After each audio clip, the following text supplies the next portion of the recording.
दे धडक बेधडक आपल्या परिसरातील ताज्या घडामोडी, घटना, समस्या, विविध क्षेत्रातील सर्वदूर बातम्या पाहण्यासाठी लोकशक्ती लाईव्ह न्यूज चॅनलला सबस्क्राईब करा आणि नोटिफिकेशन मिळवण्यासाठी बेल आयकॉनला प्रेस करा। नवी मुंबईतून एक मोठी बातमी समोर आली आहे। नवी मुंबईच्या तळोजा MIDC मध्ये भीषण अपघात झाला आहे। या अपघातात नेक्सॉन कारने रस्त्यावरून चालत जाणाऱ्या दोघांना उडवले आहे।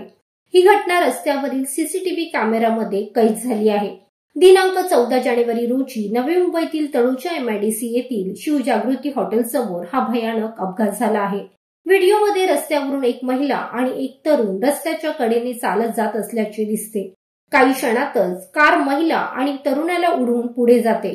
भरधाव येणारी कार महिलेने पाहिली होती। ती बाजूला जाणार इतक्यातच कारने झडप घातली।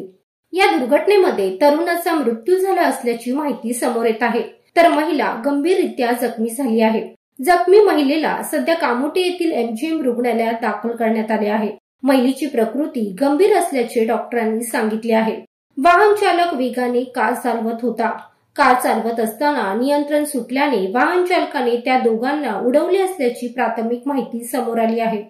दरम्यान या अपघाताप्रकरणी तळोजा पोलीस ठाण्यात वाहन चालकाच्या विरोधात गुन्हा दाखल करण्यात आला आहे। तळोजा पोलिसांनी या घटनेचा तपास सुरू केला आहे।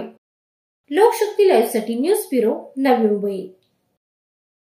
अशाच सच्चाई दर्शवणाऱ्या बातम्या पाहण्यासाठी लोकशक्ती लाईव्ह न्यूज चॅनलला लाईक करा, शेअर करा आणि सबस्क्राईब करा।